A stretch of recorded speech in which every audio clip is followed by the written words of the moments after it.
Hello everyone, welcome to my YouTube channel Pahadi Patola.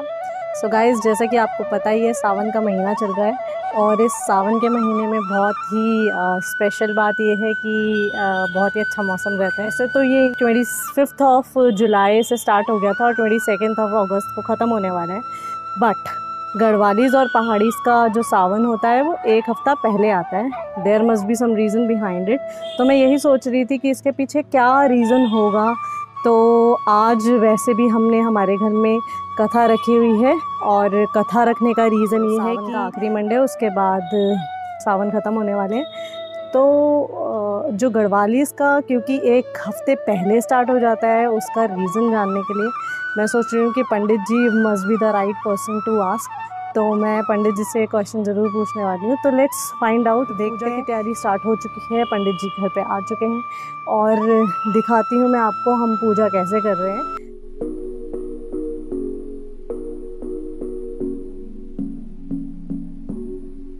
नमस्ते पंडित जी। नमस्ते नमस्ते नमस्ते। ये है हमारे परिवार के पंडित जी। पंडित जी अपना नाम बताइए। मेरा नाम हरिश्चंद्र ध्यानी जी पंडित जी। मैं आपका जो है पुरोहित हूँ बहुत दिनों से। कुल पुरोहित है। अच्छा। एक नवग्रह यंत्र होता है इसमें, जिसमें नौ एक पोस्ट बनाए गए हैं। अच्छा। दूसरा जो है ये यहाँ पे षोडश मातृका, ये भगवती का यंत्र होता है। अच्छा। इसमें हम माता भगवती की 16 रूपों की पूजा करते हैं और इधर नवग्रहों की पूजा करते हैं और बीच में जो है गणपति जी का यंत्र है ये। अच्छा। इसको अष्टकमल दल भी कहते हैं। अच्छा अच्छा। तो गणेश जी लक्ष्मी जी जो है वो कमल के पुष्प पे बैठ रहे हैं, आसन है उनका। इसी को हम जो है इस सुपारी पे हम मौली लपेट करके गणेश जी की इसमें प्रतिष्ठा करते हैं और फिर जो है पूजा करते हैं। तो मंत्र के द्वारा जो है गणेश जी का आवाहन करते हैं इसमें। ये हमारे गणेश जी भी प्रतिष्ठित हो गए हैं और इसको हम कहते हैं जौ। ये सप्त धान्य में आता है। ये 7 प्रकार के जो औषधीय अनाज हैं, वैसे तो सभी औषधीय हैं लेकिन ये विशेष औषधि है जौ और तिल। तिल के आप जो है जैसे तिल पकौड़ियों में डाले जाते हैं, तिल के लड्डू बनाए जाते हैं। तो तिल भी 3 प्रकार के होते हैं, व्हाइट, ब्लैक और ब्राउन। तो हम यहाँ पे काले तिल लेते हैं पूजा के लिए। ये ब्लैक कलर के तिल हैं जो। तो ये इसको कहते हैं दिव्य औषधि। ये रोली है, इसे हम टीका करते हैं भगवान का। और ये मौली है, मौली से जो है हम भगवान को वस्त्र चढ़ाते हैं और हम अपने हाथ में भी मौली बंधन करते हैं इससे। और ये चावल हैं, बोला ये सारी चीजें, ये पुष्प हैं, फल हैं और दूध है, दही है, शहद है ना। तो ये सारी वस्तुएं जो है भगवान की पूजा में हम उपयोग करते हैं और भगवान को हम ये सब कुछ तो भगवान ने ही दिया है, तो भगवान को हम धन्यवाद करते हैं। अच्छा पंडित जी, एक क्वेश्चन था जो मैं हमेशा से सोचती थी। मैंने कहा चलो आप बिल्कुल सही इंसान हो जिससे वो मुझे पूछना चाहिए। वैसे तो सावन मतलब जैसे 25 जुलाई से शुरू हुआ था, ठीक है, और खत्म 22 अगस्त को हो रहा है जी। लेकिन हमारे सावन एक हफ्ता पहले क्यों होते हैं? देखिए, इसमें 2 तरह से महीने चलते हैं। जो हमारे मासों की व्यवस्था है, महीनों की जो व्यवस्था है, वैसे ही साल के भी है। सौर मास जैसे महीने 2 प्रकार। सौर मास माने सूर्य संक्रांति से, जब सूर्य जो है एक राशि से दूसरी राशि में जाता है तो मास परिवर्तन हो जाता है, उसको कहते हैं हिंदी का मास। अच्छा, महीना मतलब हिंदी का महीना। और ये एक होता है पक्ष के हिसाब से। तो पक्ष के हिसाब से मतलब कि पूर्णिमा और अमावस्या से चलता है। तो जैसे पहले अमावस्या आती है, फिर पूर्णिमा आती है। अच्छा। तो ये हमारे में थोड़ा कुछ लोगों को पर्वतीय जो अंचल है या बिहार या पर्वत का जो अंचल है, वहाँ पे सौर मास से चलते हैं लोग। इसीलिए कहते हैं कि हमारा सावन जो है एक हफ्ता पहले शुरू हो गया। अच्छा, और एक हफ्ता पहले ही समाप्त हो जाएगा। और यहाँ प्रदेश में जैसे शहर में जो लोग हैं वो पक्ष के हिसाब से माने चंद्रमा, एक होता है चांद्रमास, चांद्रमास माने चंद्रमा से चलने वाला पक्ष, और एक है सौर मास, राशि परिवर्तन जब सूर्य की उससे। अच्छा। बस इतना ही फर्क है, कुछ नहीं है और कुछ है। ठीक हो, सब ठीक ही है। हम अब जो सौर मास से करते हैं वो भी 1 महीने पूरे 4 सोमवार आए।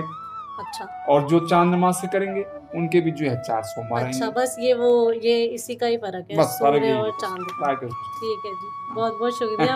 ये सबको इन्फॉर्मेशन, खैर पता नहीं सबको इस बारे में पता था भी या नहीं पता था। तो बहुत ही अच्छी बात पंडित जी ने हम लोग को बताया। बहुत सराहनीय प्रयास आपका, बहुत सराहनीय प्रयास। गोविंदाय नमो नमः। ओम नीचे छोड़ दो, इसमें दोनों में छोड़ दो। ओम सिद्धम सिद्धम चरगा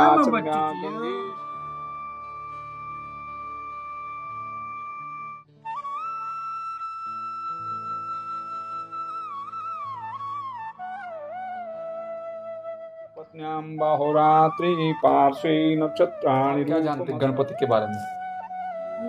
मैं जानता।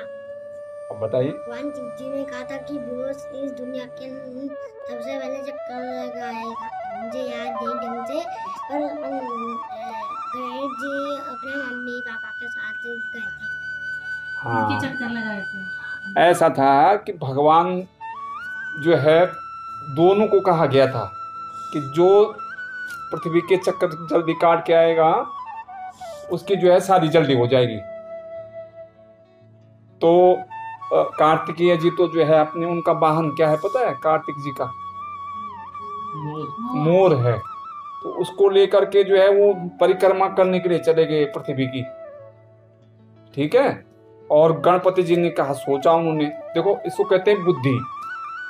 बुद्धि माने हमारे दिमाग में जो माइंड में होती है विजडम, बुद्धि। इसीलिए गणेश जी को बुद्धि का देवता। हाँ जी, सारा उसी का वही है, उसके पीछे का तथ्य है। उन्होंने सोचा कि माता पिता तो सबसे बड़े होते हैं, क्योंकि शास्त्र में कहा गया है कि पिता जो है आकाश से भी बड़ा है और माता पृथ्वी से भी बड़ी है। ठीक है, सुन रहे हो आप? फिर बाद में मत बोलो मैंने नहीं सुना। ठीक है। तो गणेश जी ने सोचा क्यों ना मैं जो है इतनी मेहनत करूं, क्यों ना मैं माता पिता की परिक्रमा कर लूं। ठीक है। तो उन्होंने माता पिता को क्या माना? सबसे बड़ा माना। यानी माता पिता तो समझ रहे हो ना? Mother father. नहीं पता माता पिता। तो जो मदर फादर कहते हैं उसका मानना चाहिए, माता पिता का कहना मानना चाहिए। यही तो गणेश जी सिखाते हैं। ठीक है ना? तभी तो गणेश जी इतने बड़े बन गए कि देवता लोग भी उनकी पूजा करते हैं गणेश जी की। उनके पिताजी भी करते हैं, ब्रह्मा विष्णु महेश सब पूजा करते हैं उनकी। तो कैसे बन गए? बुद्धि से, दिमाग से। बुद्धिर यस्य बलम तस्य निर्बुद्धिश्च कुतो बलम। जिसके पास बुद्धि है बल भी उसके पास है, और जिसके पास बुद्धि नहीं है उसके पास कुछ नहीं। तो इसलिए भगवान गणेश जी को भी बुद्धि के देवता बनाए गए हैं, और माता लक्ष्मी को जो है धन की देवी। तो मनुष्य जीवन के लिए हमारे भौतिक संसार में पहले बुद्धि चाहिए। धन किसी के पास बहुत होगा लेकिन बुद्धि नहीं होगी तो उल्टा कर देगा खर्च, उल्टे पैसे खराब कर देगा। और बुद्धि होगी तो बढ़ा देगा उसको। तो इसलिए लक्ष्मी जी की और बुद्धि की जो है हमें जरूरत होती है। अभी आपको किसकी जरूरत है? सरस्वती। सरस्वती क्या देती है? विद्या देती है। ज्ञान सही बोला, बिल्कुल सही बोला। ज्ञान देती है, विद्या देती है। वो बिल्कुल सही बोला उसने। हाँ, तो इसलिए आओ हम सब गणपति जी का ध्यान करेंगे, सरस्वती माता का ध्यान करेंगे। ओम हरि ओम स्वस्ति न इंद्रो बृहस्पतिर्देवः स्वस्ति नः। भगवान कहते हैं मेरी 8 प्रकृति है, 8 प्रकार का मेरा नेचर है, जिसमें जो है वो कहते हैं फर्स्ट नेचर मेरा जो है अर्थ है। यानी पहला नेचर मेरा भूमि है। हाँ, पृथ्वी।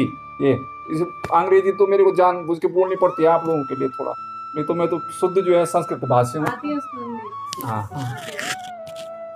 तो भगवान कहते हैं देखो, पहले भगवान ने कहा मैं पहले पृथ्वी हूँ, और हम लोग भी मानते हैं पृथ्वी माता है। तो भगवान जो है पहले पृथ्वी है, क्योंकि आधार तो यही है ना, इसी में तो टिका हुआ है सब कुछ और इसी में तो हो रहा है सब कुछ। अब कोई 10 मंजिला 50 मंजिला बनाते, लेकिन आधार कहाँ है? जमीन है ना, तो जमीन में टिका हुआ है वो 10-50 मंजिला मकान।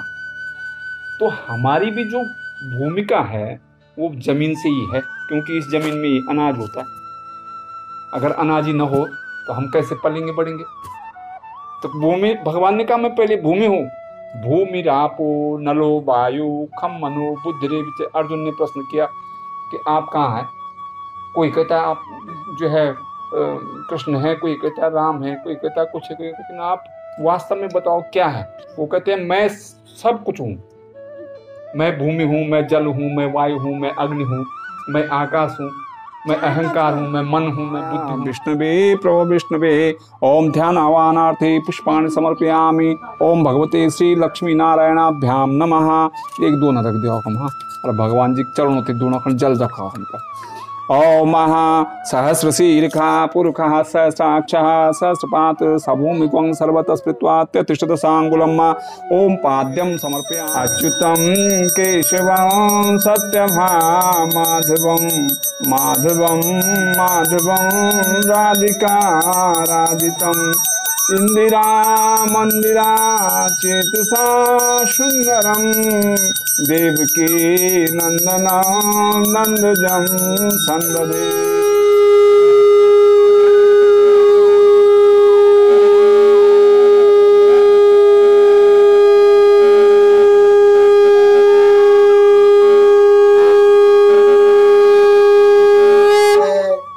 ओम लक्ष्मी नारायण नारायण नारायण श्रीमन नारायण नारायण भगवान की। कलो केशव कीर्तनात्। कीर्तन कलयुग में भगवान का विशेष फलदायी होता है। क्यों? देखो ऋषि मुनियों ने ऐसी व्यवस्था बनाई, तो कलयुग में तुम तो 2 घंटे तो बैठ नहीं सकते ध्यान लगाने के लिए। घुटने दर्द लग रहे हैं, कमर दर्द है, बता है? तो इसलिए तो भगवान ने कहा बोल तुम कलयुग में जो है मेरा नाम उच्चारण करते रहो। और वो भी कैसे? खाते पीते चलते फिरते उठते बैठते केवल मेरा नाम लेते रहो, बस मेरे को भूलो मत। इसमें ही मैं तुम्हारा बेड़ा पार कर दूंगा। कलयुग केवल नाम आधारा सुमिर सुमिर नर उतरहि पारा। रामायण में तुलसीदास जी ने कहा माना किसी ने जीना है 70 साल या 80 साल, तो पक्का पता नहीं कि कब आ जाए हिसाब किताब। इसलिए जीवन को सार्थक बनाना है तो भजन का पुण्य जो है एकत्रित करना है। हम आज जो हैं वो अपने ही पुण्य प्रताप से हैं। भाई सन्यासी तो दान लेता है, ब्राह्मण तो पूजा पाठ करवाता है। तो जो सामान्य गृहस्थी हैं, हम लोग सब सामान्य जो है, तो उनको क्या करना चाहिए? अपने घर में दान पूजन पाठ इत्यादि करना चाहिए, ताकि घर से जो है नकारात्मकता दूर रहे, सकारात्मकता हो, सुख शांति हो। कहते हैं ये सारी चीज़ें जब होती हैं तो घर में ग्रहों की व्याधि नहीं होती, किसी प्रकार की कोई पीड़ा नहीं होती। अब जो लोग यहाँ पे आज की परिस्थिति में जिसको राखी राम, जिसको भगवान ने रखा वही है, जिसके ऊपर प्रभु की कृपा रही वही रहा, इस आंधी में बच गया, और जो रहे कृपा नहीं रही वो चले गए बेचारे। अब इसको यूं लगाओ चाहे कि उनकी उतना ही था यहाँ इस संसार में। लेकिन नारद जी बैकुंठ में गए और बैकुंठ में जा करके उन्होंने पूछा भगवान से कि इन कलयुग के प्राणियों के दुखों को दूर करने का उपाय बताओ। तो भगवान ने कहा देखो ये दुख तो इन्होंने खुद ही उपजाए हैं। मनुष्य जो है क्या लेके आता है संसार में? आता क्या लेके और फिर जाता क्या लेके है भाई? तो ये बीच का जो चक्कर है उसने अपने लिए जंजाल बना रखा है यहाँ कि भाई कमाओ कमाओ कमाओ कमाओ और हो गया, फिर चले जाओ, फिर खा लिया, क्या लाया क्या लेके जाएगा, ऐसा नहीं सोचता हो। तो इस तरह से जो है नारद जी ने भगवान से कहा कि इन लोगों के दुखों को दूर करने को। भगवान ने कहा ये दुख मैंने नहीं दिए, ये इन्होंने अपने आप कमाए, इसलिए इनका भोग तो भोगना ही पड़ेगा। नहीं नारद जी ने कहा ऐसे मत बोलो, क्योंकि आप सबके पिता हो और आपके बच्चे हैं सब, और बच्चे अगर पिता के सामने दुखी हों तो अच्छा नहीं है, इसलिए इनके दुखों को दूर करने का उपाय है। भगवान नारायण ने ये सत्यनारायण कथा का व्रत का उपाय बताया था, और इस उपाय को इस तरह से बताया था कि सबसे बड़ा उपाय यही है। अब देखो सबसे बड़ी बात भी है कि सत्यनारायण उस परमात्मा का पहला नाम है, उसके अनेकों नाम हैं, लेकिन जब वो उत्पन्न हुआ, माने जब जो है कुछ भी नहीं था, जल ही जल था, उस जल में जो हुआ, नार कहते हैं जल के लिए, संस्कृत का शब्द है नार, नीर, जल, कहीं तुमने पढ़ा होगा नार नीर जल। और नार माने, नीर माने जल, और जिसका अयन है वहां, अयन माने स्थान, नारायण दो शब्दों से बना हुआ है। नार माने जल और अयन माने निवास स्थान, जिसका निवास स्थान जल है ऐसा वो नारायण है।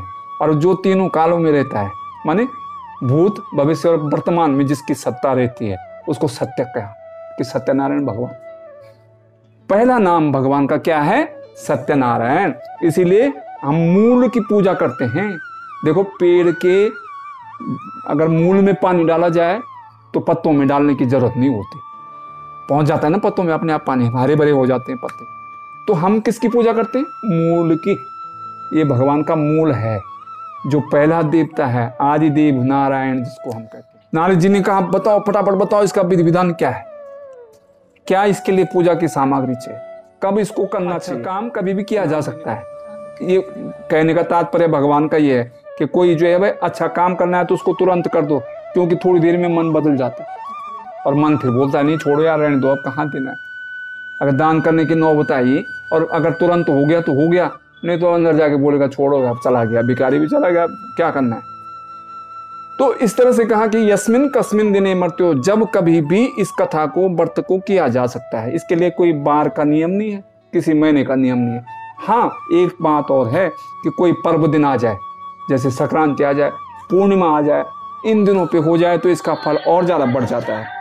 और कहा फिर सामग्री क्या जाए, तो कहा पत्रम पुष्पम फलम तोयम। सामग्री ऐसी बताई कि जो सबको प्राप्त हो जाए। यूं नहीं कि मेरे को तो भोग लगाना तुम सोने की थाली में हलवे का, ऐसा नहीं बताया भगवान को, फिर तो सभी नहीं कर पाते पूजा। लेकिन भगवान क्या है? समदर्शी है, नाम तिहार। भगवान समदर्शी, उनके लिए सब बराबर है। उनके लिए न कोई अमीर, न कोई गरीब, न कोई पढ़ा, न कोई मूर्ख, सब बराबर है। तो इस तरह से भगवान ने बताया। देखो पत्रम, पत्रम माने तुलसी का पत्ता, फलम, फलम माने केले का फल, और फल कोल्ड स्टोरेज के हो सकते हैं, लेकिन केला हर महीने में होने वाला फल है, इसलिए कहा कदली फल।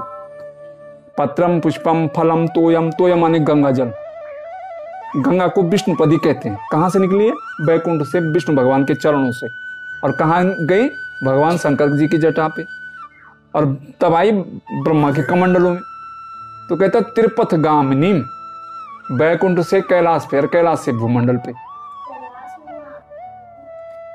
तो इस तरह से जो है कहते हैं कि सबके लिए जो सुलभ सामग्री वो बताई भगवान ने। और नारद जी ने जो है ये भगवान को धन्यवाद किया, प्रणाम किया, और उस सारे विधि विधान को सुन करके नारद जी भगवान को प्रणाम करके पृथ्वी लोक में आए और उन्होंने इस व्रत का प्रचार किया। तो सतयुग की बात है, तब से ये व्रत चलता आ रहा है। बताया गया है कि जो लोग इस कथा को श्रद्धा पूर्वक करते हैं उनके हर मनोकामना पूर्ण होती है। लेकिन वही है कि दूध में आप चीनी कितनी डालते हो उसी प्रकार से मीठा होगा। अगर दूध में चीनी डाली नहीं है तो मीठा कहाँ से होगा। माने हमारी कितनी श्रद्धा है भगवान के प्रति, कितना समर्पण है भगवान के प्रति। भगवान सामग्री के भूखे नहीं, भगवान किसी भौतिक वस्तु के भूखे नहीं, भगवान हमारी श्रद्धा के। भाव प्रियो माधवा, भगवान जो है भाव के प्रिय हैं। अगर भाव के प्रिय नहीं होते तो हाथी को बचाने कैसे जाते, भाव के प्रिय नहीं होते तो सबरी के जूठे बेर खाने कैसे जाते, भाव के प्रिय नहीं होते तो मीरा को कैसे उद्धारते। तो इस तरह से भगवान भाव के प्रिय है। चलो मीरा ने तो बहुत बड़ा त्याग किया था, वो तो महारानी थी, लेकिन सबरी तो तपस्या कर रही थी। तो बोलती है तो सबरी अनपढ़ गंवार है, इसके पास क्यों जाऊं मैं। हाथी तो जो जानवर है तो उसके पास क्यों जाऊं मैं उसको बचाने के लिए। तो भगवान योग्यता नहीं देखते, किसी का धन नहीं देखते, किसी का स्वरूप नहीं देखते। भगवान क्या देखते हैं? भक्ति देखते हैं, भाव देखते हैं कि मेरे भक्त का भाव कैसे। भक्ति प्रियो माधव। बाकी कथा सब आपने सुनी है सत्यनारायण की, है ना, वो सब सुनी है आपने। तो भगवान की कथा का मतलब ये है कि उस कथा में से कुछ अंश हम अपने जीवन में, तभी तो वो सार्थक है, नहीं तो क्या फायदा है। तो उसको हम कुछ ग्रहण करके अपने जीवन में उतारें और अपने जीवन को सफल बनाएं। भगवान से प्रार्थना करें कि सर्वे भवन्तु सुखिनः, हम भी सुखी रहें तो हमारा पड़ोसी भी सुखी रहे, तो तब ठीक तो है, अच्छी बात है, सब सुखी रहेंगे। तो तब ऐसे ही तो संसार में सब सुखी रहेंगे। और हम अगर किसी का भला तन से नहीं कर सकते तो मन से प्रार्थना कर लीजिए कि यार हम सबको सुखी रखना। नहीं तो बड़े बड़े लोग तो जो है उन्होंने तीर्थ व्रतों में वो लगा रखे हैं, सदा व्रत कर रखे हैं, भंडारी लगा रखे हैं। चलो जिसके पास जो है वो अपनी श्रद्धा सामर्थ्य के अनुसार काम कर रहा है, लेकिन हमें भी अपने मन से सबके लिए सुख की कामना करनी चाहिए। बोलिए सत्यनारायण भगवान की, बोले ओम नवाम भोजने तम रमा के लिपातम।